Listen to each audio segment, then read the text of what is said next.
Hello Odisha मु प्रीति प्रथमे स्वागत जनाऊँगी आपण को आम यूट्यूब चैनल को। आम चैनल रे प्रतिदिन भक्ति भगवान आउ ओडिया घर नैतिक कथा पर वीडियो अपलोड होता है।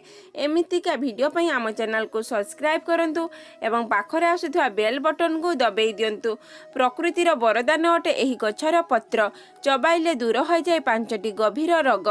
एही प्रकृति रे बहुत सारा जड़ीबूटी मिली थाए जेउथिरे गभीर रोगर निवारण करा जाई पारे, किंतु एही लोक जड़ीबूटी विषय कम जानिछंती।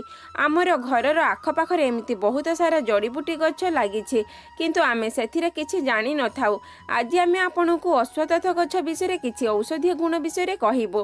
अश्वत्थ गछर धार्मिक हिसाब रे किछि खास महत्व होइथाए, किंतु आपन को जनाथिबो कि एही गछर पत्र बहुत सारा रोग दूर करने सह आपण स्किन पई फायदा जगाई पारे।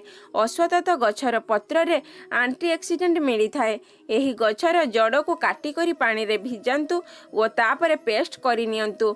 एहा परे एही पेस्ट को लगांतु। एमिति करिले आपण फेस रो सब दाग दूर होई जिवो। अश्वत्थ गछरु तयारी दांत काठी दांत को मजबूत करि थाए। एहा सह दांत को सफा करि थाए। एहा ठंडा ज्वर समय सठिक काम करि थाए। एही अश्वत्थ गछर 5टी पत्र को क्षीर रे पकांतु और भल भाव सिझांतु। अश्वत्थ पत्रर व्यवहार पीलिया रोग पई करिथांती। अश्वत्थ गछर पत्रर रस को मिश्री मिसाई करी पीले लाभ मिली थाए।